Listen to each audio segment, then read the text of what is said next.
Սաթենիկ ջան, ինչպես հայտնի է, Հակոբ Հովնաթանյանը չի ստացել գեղարվեստական կրթություն եւ ինչ ես կարծում, ինչպես է կարողացել հասնել այս նկարչական կատարելագործության եւ պատկերել այսպիսի անթերի դիմանկարներ, հատկապես կնոջ քողը, դաստակները եւ մանրակրկիտ զարդերը։ Հակոբ Հովնաթանյանը թեև չի ստացել իրոք Արևիկ ջան մասնագիտական կրթություն, բայց այդ շրջանում շատ ընդունված էր հորից եւ նաեւ ուրեմն իր դեպքում արդեն նաեւ պապից տեղեկություններ, գիտելիքներ, մասնագիտական գիտելիքներ ձեռք բերել, որտեղ նրանք այսպես մեկը մյուսի մոտ սովորելով էին, ուրեմն կրթություն ստանալով էին ուրեմն մասնագիտանում եւ նա ի տարբերություն իր ավագ սերնդի ներկայացուցիչների նա արդեն սկսեց մարդկային դիմանկարներ ներկայացնել շատ ավելի ռեալիստական, մինչեւ այդ նկարում էին ավելի աստվածային կերպարների, որոնք որ իրական մարդկանցից ներշնչված էին, բայց իհարկե ներկայացնում էին սրբերի։ Այս դեպքում մենք տեսնում ենք, որ փաստորեն իրական կանայք են, որոնք եւ տարազի մանրամասները եւ հագուստի ուրեմն նուրբ տարրերը, ներառյալ քողը, որը որ նշեցիր կամ զարդերը, Հակոբ Հովնաթանյանը շատ վարպետացած էր դա նկարելու տեսանկյունից, այսինքն նա բազմաթիվ փորձերի ընթացքում վստահ եմ եկել էր այս կատարելությանը, երբ որ մենք տեսնում ենք նրբությունը քողի, տեսնում ենք զարդերի նաեւ նրբությունը եւ ինչն է հետաքրքիր, որ այս դեպքում սա նրա ձեռագրին բնորոշ առանձնահատկություններից էր։ Մենք հետագայում իր թողած բազմաթիվ ու ոչ միայն իր, այլ նաև իր սերնդակիցների թողած բազմաթիվ աշխատանքների մեջ հենց դրա շնորհիվ ենք նաև տարանջատում, արդյոք դա Հակոբ Հովնաթանյանի աշխատանքներից է, թե ոչ։ Իսկ ինչ ես կարծում Հովնաթանյանի ռեալիստիկ դիմանկարները, իրենք տեղ կարող են գտնել համաշխարհային, արվեստի դիմանկարների շարքում։ Այո, անշուշտ ունեն, որովհետև իրենք շատ կարևոր ժամանակաշրջանի, անցումային ժամանակաշրջանի բաղադրիչն են հանդիսանում, դրա համար իրենք իրոք համաշխարհային արվեստում կարևոր դեր ունեն, պարզապես մենք շատ քիչ ներդրում ենք ունեցել այդ ամենը ճիշտ փաթեթավորված, ինչպես ես սիրում եմ ասել, որ մեր մշակույթը մենք վատ ենք փաթեթավորում, վատ ենք ներկայացնում, այդ հարցում իրոք շատ անելիք ունենք։ Ու ոչ միայն Հակոբ Հովնաթանյանի պարագայում, այլ նաև մնացած մեր արվեստագետների հետ կապված, որովհետև մեր արվեստագետները երբեք չեն եղել միայն հայկական միջավայրի ծնունդ, բոլորը ապրելով ու ստեղծագործելով տարբեր երկրներում, նրանք ուսումնասիրում էին համաշխարհային փորձը եւ փորձում էին իրենց լուման ունենալ, իրենց ներդրումն ունենալ եւ դրանով դարձնում են շատ ավելի համամարտկային այն թեմաները, որոնք նրանք ներկայացնում են։ Հիմա այս կանանց մասին խոսելիս, սրանք բոլորը տարբեր անհատականություններ են։ Մեկի հայացքում տեսնում ես տխրությունը, մյուսի հայացքում տեսնում ես խորհրդավոր կերպար, մյուսը ընդհանրապես մահացած կնոջ դիմանկար է շատ ավելի, այսինքն մահից հետո է Հովնաթանյանը այն պատկերել եւ այս դեպքում հայացքի թեթևությունը իրոք հիացնում է, որովհետև տեսնում ենք, որ Հովնաթանյանը ճանաչելով այս տիկնոջը կարողացել է նրա ներաշխարհը ներկայացնել, այն ներաշխարհը, որը բնորոշ էր բնականաբար Թիֆլիսյան միջավայրում մի փոքր կաղապարված գուցե բարքերով, այդպես ուրեմն տիկնոջ ապրելակերպին։ Գնանք հաջորդ սրա։ Երբ նայում ես, օրինակ մենք հիմա կանգնած ենք իմ սիրելի Վարդգես Սուրենյանցի նկարի առջև Զաբելթակու վերադարձը եւ առաջին հայացքից այն չի տարբերվում միջազգային արվեստի նմուշներից, բայց երբ ավելի հայացքդ հառնում է ավելի խորը, տեսնում ես ինչքան հայկականություն կա այնտեղ։ Այո, գաղտնիքը կբացահայտես սիրով։ Ուրեմն նախ Վարդգես Սուրենյանցը բոլորի սիրելի նկարիչն է։ Կարծում եթե որևէ մեկը հայ արվեստին ծանոթացել է, անշուշտ գրեթե բոլորի դեպքում ամենասիրելին Վարդգես Սուրենյանցն է լինում, բայց այստեղ հետաքրքիր է, որ Վարդգես Սուրենյանցը մինչև պատմական թեմաներին անդրադառնալը բավական երկար ժամանակ ուսումնասիրել է թե ռուսական, թե համաշխարհային արվեստը, եւ այդ նմուշներ ուսումնասիրելիս նա իր առջև կարծես խնդիր էր դրել ստեղծել պատմական նկարչություն, ինչ որ մենք չունենք։ Մենք ունենք մի շարք մանրանկարներ, որտեղ տեսնում եք թե թագավորական ընտանիքի անդամներին, բայց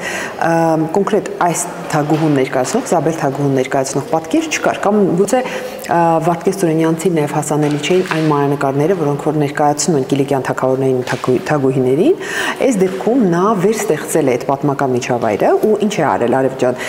Փաստորեն այստեղ պալատական միջավայրը ստեղծելու համար նա օգտագործել է այն տարրերը, որոնք որ բնորոշ են նաև մեր հայկական արվեստին, հայ արվեստին։ Օրինակ մեր Էջմիածնի ավանդական դուռն է վերցրել, որ Սադաֆի հարդարանք ունի, նաև վերցրել է եվրոպական թագավորական հագուստի բնորոշ բաղադրիչներ ու հետաքրքիր ձևով համադրել է այդ ամբողջը, բայց գունամտածողությունը որոշակի իմաստով իրոք հարազատ է հայկական արվեստին, միջնադարյան արվեստին նաև, ու միջնադարյան արվեստում մենք ունենք այսպիսի մի փոքրիկ գաղտնիք, որ կոչում ենք թաքնված երկրաշարժականություն, որը որ միջնադարյան մեր վարպետները, մասնավորապես Թորոս Ռոսլինն էր կիրառում, երբ որ գույնը տեղադրում էին տարբեր ստեղծագործության տարբեր դրվագներում, հատուկ շեշտելու համար կենտրոնական կերպարին, այսինքն կենտրոնական կերպարը երբեք չէր լինի կարմիր ամենավառ գույնով ներկայացված, այլ կարմիրը տեղադրված կլներ կենտրոնականի շուրջ, որպեսզի որոշակի իմաստով շրջանակի դեր կատարեր։ Ու այս դեպքում, եթե ուշադրություն դարձնես, հենց Վարդգես Սուրենյանցն էլ այդ հանգամանքը կիրառել է գլխաշորը, զավելի շուրջ, հագուստի երկու անկյուններում կարմիրը, նաև ներկաների հագուստի վրա որոշ դետալներ կարմիրով է արել, ու անմիջապես դիտողի ուշադրությունը ոչ միայն կենտրոնական հատվածում մի փոքր նաև շեղվածել է, եթե ուշադրություն դարձնեք, կենտրոնական առանցքից մի փոքր թեքված է եւ այնպես է տեղադրել, որ միևնույն է ուշադրությունը կենտրոնանում է հենց զաբելի վրա եւ այսպիսի հնարքներ ոչ միայն Վարդգես Սուրենյանցն է տիրապետում, այլ նաև մի շարք մեր այլ արվեստագետները։ Վարդգես Սուրենյանցը ընդհանրապես տեքստիլը պատկերելու, ես կասեի մեծ վարպետ է։ Այո, իրոք։ Եվ ինչ ես կարծում, ոչ միայն հայ դիզայներները, նաև համաշխարհային, դիզայներները իրենք կարող են այդտեղից ոգեշնչվել այս զարդանախշերից, թեկուզ այս տեքստիլի ձևից եւ ֆակտուրայից։ Այո, կարծում եմ ոչ միայն հենց կտորները ներկայացնող մանրամասներից Վարդգես Սուրենյանցի արվեստում հայտնվող այդ դրվագներից կարող են ներշնչվել, այլ ընդհանրապես Վարդգես Սուրենյանցը ունենալով նաև ճարտարապետական կրթություն շատ լավ կարողանում էր նաև եկեղեցիների ու մանրանկարչության մեջ հայտնվող զարդերը նորովին ներկայացնել, մեկնաբանել եւ դա կարող է ներշնչանքի աղբյուր հանդիսանալ նորաձևության ոլորտում աշխատող տարբեր մարդկանց համար, մասնագետների համար ու կարծում եմ նոր ստեղծագործություններ կարող են ծնվել հենց դրանից ոգեշնչված։ Օրինակ հենց Վարդգես Սուրենյանցը ինքն էլ ոգեշնչվել է հայ արվեստից, օրինակ հայկական ասեղնագործությունը, որը աղջիկները սովորում էին իրենց մայրիկներից ու տատիկներից, նա դա նորովի է ներկայացրել, օրինակ Քրիստոսի վարշամակա ստեղծագործության մեջ նա հենց ասեղնագործած այդ կտորն է դրել իբրև օրինակ շատ ավելի հայտնի պատկերը ստեղծելու համար։ Դա համար նորովի վերստեղծել է եւ նորովի մեկնաբանել է չափազանց կարեւոր է արվեստի զարգացման համար, որտեղ ամեն ինչի նորը լավ մոռացված հինն է։ Պարզապես եթե դու դա ճիշտ ես կիրառում, եթե դա կարողանում ես ներկայացնել նոր լուծումներով տվյալ ժամանակաշրջանի բնորոշիչով, դառնում է շատ ժամանակակից։ Մենք շրջելով հասանք Եղիշե Թադևոսյանի սրահ։ Կարելի ասել Եղիշե Թադևոսյանը հայ իմպրեսիոնիզմի հիմնադիրն է։ Եվ անզեն աչքով եթե շրջես, չես Աթնիկ ջան, կարող ես տեսնել, որ շատ ոգեշնչվածություն կա Մոնեից, Մանեից, ինչպես դա կբացատրես։ Եղիշե Թադևոսյանը մեր արվեստում այն արվեստագետներից է նկարիչներից, ով առավել շատ է անդրադարձել իմպրեսիոնիզմին, որովհետև նա կարելի ասել ներշնչվելով համաշխարհային արվեստի ամենակարևոր եւ ուղղություններից մեկից ստեղծել է իր ուրույն տարբերակը, ներառելով թե մտերմիկ հարաբերությունների կոմիտասի հետ ստեղծել է ամենաանտիր դիմանկարը կոմիտասի, նաեւ իմպրեսիոնիստական ուղղության այլ կարելի ասել վերջի շրջանում բնորոշ ուրեմն տեխնիկան է կիրառել եւ համադրել է կետանկարչությունը։ Իհարկե կետանկարչությունը Եղիշե Թադևոսյանի ու մեզ հայտնի կետանկարչությունը շատ է, պոինտիլիզմը շատ է տարբերվում, բայց Եղիշե Թադևոսյանը իր տարբերակն է ստեղծել, բայց միևնույն ժամանակ դա իրեն բնորոշ այդ տպավորությունը բնության գրկում նա ստանում էր, դա այնքան նրա հոգեկերտվածքին բնորոշ առանձնահատկություններ, որ այլ տեխնիկայով նրան չեն պատկերացնում, որ նա աշխատել։ Նա շատ երասկոտ անձնավորություն էր, նուրբ հոգեվիճակ ու հոգեկան նկարագիր ունեցող, դրա համար կարծում եմ նա այլ օրինակ Պիկասոյի ոճով, կուբիզմով նա բնականաբար չէր կարող ստեղծագործել ու հետաքրքիր է, որ նրա աշխատանքներում հիմնականում տեսնում ենք հենց այդ պահի դրվագը, որ նա արևի շողը ինչպես է հայտնվում, հա, ինչպես է ներկայացնում, ինչպես է սցեների հետ աշխատում եւ միևնույն ժամանակ նրա աշխատանքներում միշտ լավատեսական խորհուրդը կա, բայց մի առանձնահատկություն եկա, որ նա երբեմն ծաղրում է այն ամենը, ինչ որ իրեն իրականության մեջ շրջապատել է, նուրբ ձևով շեշտադրումներ անելով ու անդրադառնալով թեմաների, որոնք մինչև օրս շատ արդիական են։ Ինձ միշտ շատ հետաքրքրել է, երբ լինում են նկարիչներ, որոնք տիրապետում են հիանալի տեխնիկայի, բայց չեն ստեղծում հանճարեղ կտավներ եւ կան նկարիչներ, որոնք չեն տիրապետում այդ հմուտ տեխնիկային, բայց ստեղծում են հանճարեղ կտավներ։ Որն է դրա ֆենոմենը եւ ինչպես են ընդհանրապես արվեստագետները կամ թեկուզ սովորական հանրությունը կարողանում տարբերակել լավ նկարը, ընդհանրենք հանճարեղ նկարը եւ ոչ հանճարեղ նկարը։ Իրականում այստեղ շատ բարդ ու շատ բովանդակալից հարց է, բայց փորձեմ ավելի հակիրճ պատասխանել, Արև ջան, իրականում լավ ու վատ նկարը կապված է եւ տեխնիկապես ինչպես է արված, եւ ինչ գաղափար է ներդրված, եւ արդյոք դիտողի վրա ներգործություն ունենում է թե ոչ։ Երբեմն կարող է շատ հմուտ արվեստագետ լինի, բայց զիջի կոնկրետ այդ ստեղծագործության մեջ հոգեկերտվածքը, կերպարիք չի կարողացել ճիշտ ներկայացնի կամ ինչ որ իմաստով սխալ դիտանկյուն է ընտրել, որը որ խանգարել է նրան ներկայացնել, բայց կան նկարիչներ, ինչպես օրինակ այդ Գաշահինը, ով ի սկզբանե աշխատում էր իբրև գեղանկարիչ, հետո հասկացավ ճիշտ ժամանակին, որ պետք է օֆորտի տեխնիկայով աշխատի, եւ երբ որ սկսեց օֆորտի տեխնիկայով ստեղծագործել, հասկացավ, որ հենց դա է իր ձեռագրին բնորոշ առանձնահատկությունը, հենց այդտեղ նա կարող է դառնալ ել ավելի տաղանդավոր, ել ավելի հմուտ։ Եվ երբ որ արվեստագետները կարողանում են ճիշտ իրենց լեզուն գտնել կամ ճիշտ նյութը, որի հետ պետք է աշխատել, որովհետև երբեմն կարող է պարզապես այնպես է պատահել, որ արվեստագետը չի գտել իր լեզվին բնորոշ մանրամասները կամ իր ձեռագիրը չի կարողացել գտնել ու ամբողջ կյանքը եղել է փնտրտուքների մեջ։ Ու այդպիսի դեպքեր էլ կան, որ հրաշալի նկարիչ, կարծես տեսնում ենք անդադ տարբեր նյութեր է օգտագործել, տարբեր պատկերներ է ստեղծել, տարբեր ժանրերում է ստեղծագործել, բայց ինքը իրենը չի գտել։ Իսկ կան արվեստագետներ, ովքեր կարողանում են գտնել որն է իրենց բնորոշ եւ նոր ասելիք են ունենում, կարողանում են առաջին լինել տվյալ թեմայի շրջանակներում եւ դրանով էլ նրանց ստեղծածը միանգամից տարբերվելով մնացածների, ուրեմն ստեղծագործություններից անմիջապես առանձնանում է ու դառնում է հանճարեղ մի աշխատանք, հա, կամ գրողգործոց մնացածների շարքում։ Եվ հենց դա է, որ երբեմն մեզ օգնում է տարանջատել, բայց իհարկե վարպետությունը ու միշտ չի, որ դա ակադեմիական միայն գեղանկարչությանն է վերաբերում, որովհետեւ շատ հաճախ նկարիչը կարող է լինի ինքնուս, բայց ասելիք ունենա եւ այնպիսի ազդեցիկ ստեղծագործություն կերտի, որը որ տարբերվի կամ առանձնանա մնացած աշխատանքների շարքում։ Ենթադրենք սովորական մահկանացում, սովորական արվեստի սպառողը գնում է թանգարան։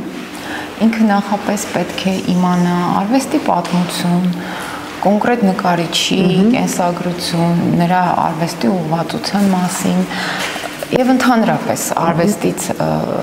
գաղափար պետք է ունենա եւ կարդա արվեստագետների մեկնաբանությունները, նոր կարողանա ճիշտ ընկալել նկարը, թե ինքը կարող է ընկալել ինքնուրույն ինչպես ինքը տեսնում։ Ուրեմն ըստիս Արև ջան, յուրաքանչյուր այցելու թանգարան գալուց առաջ շատ ավելի գրագետ կլինի, որպեսզի մի փոքր ուսումնասիրի, իր համար շատ ավելի հետաքրքիր կլինի այդպես այցը, երբ որ նա իմանալով թե ուր է գալիս, ինչ արվեստագետների աշխատանքներ է տեսնելու, որոնց վրա ավելի ուշադրություն դարձնի, որտեղ տարածքը շատ մեծ է եւ 1-2 այցելությամբ վստահ չեն կարողանա ամբողջը տեսնել։ Դրա համար նախ կցանկանայի խորհուրդ տալ հաճախ գալ, որովհետեւ բարբերաբար փոփոխվում է ցուցադրությունը եւ երկրորդը գալիս մի փոքր կարդալ, որտեղ այդ դեպքում իրոք կարողանում ես հասկանալ, թե ինչու է հենց այս թեմաները ընտրել արվեստագետը, ինչու է ընտրել հենց այս դիտակետը, ինչու է որոշել հենց այս կերպարներին ներկայացնել, որտեղ գուցե նա գյուղական միջավայրից էր կամ ինչպես օրինակ Վարդգես Սուրենյանցի պարագը, ինչի է հոգեվոր թեմաներին անդրադարձել, որտեղ հայրը հոգեվորական էր ու ինքը այդ թեմաներն նրան բավականին հետաքրքրում էին, կրոնական թեմաները։ Դրա համար ել ավելի լավ ու հետաքրքիր դարձնելու համար այցը կարծում այդում անհրաժեշտ է նախապես որոշակի գիտելիքներ ձեռք բերել։ Լինելով փոքր հասկ, մենք պիտի ել ավելի շատ ուսումնասիրենք մեր ժողովրդի ստեղծվածը, կարևորենք ու նաև ուսումնասիրելով կարողանանք նորը ստեղծենք, որովհետև մինչև դու չիմանաս քո նախնիների ստեղծածը, չես կարող նոր բան ստեղծել, բայց ներշնչվելով դրանից, ոչ թե միայն կրկնօրինակելով, այլ ներշնչվելով որոշ տարերից, ներշնչվելով զարդերից ստեղծել նորը, հետաքրքիր։ Իսկ ինչ ես կարծում արդիական հայկական մշակույթը ինչ մակարդակի վրա է։ Հետաքրքիր հարց է։ Իրականում մենք ունենք շատ լավ արվեստագետներ, որոնք ներկայացնում են թե մեր իրականության մեջ, այսինքն ներկայացնում են ստեղծագործությունը եւ թե համաշխարհային տարբեր միջազգային ցուցահանդեսների են մասնակցում, այդուհանդերձ ցավոք քչերն են, որ ճանաչված են եւ քչերն են, որ արժանի ուրեմն մակարդակով այդպես ներկայացվում են։ Միևնույն ժամանակ երկար տարիներ մենք կարծես մնացել էինք մի փոքր մեր նկարիչները մնացել էին սարյանական արվեստի ազդեցության ներքո եւ իրենց ձեռագիրը կարծես չէին գտել։ Շատ ուրախանում երբ որ տեսնում եմ արդեն նոր մտածողություն ունեցող երիտասարդների, կլինի Թելեմեզյանի ուսումնարանի կամ Գեղարվեստի ակադեմիայում սովորողները, բայց ինձ դուր է գալիս, որ արդեն նոր սերունդը ել ավելի ակտիվ է լինելու, այսինքն ուսումնասիրելով նաեւ համացանցի հնարավորություններ, նրանք կարողանում են տեսնել ինչ է կատարվում համաշխարհային դաշտում, նույնիսկ երբեմն չունենալով հնարավորություն այցելել տվյալ թանգարաններ, նրանք համացանցի միջոցով շրջում են, պտտում են, նայում են եւ ներշնչվելով, ուրեմն գալիս են եւ ստեղծում են իրենց հայկականը։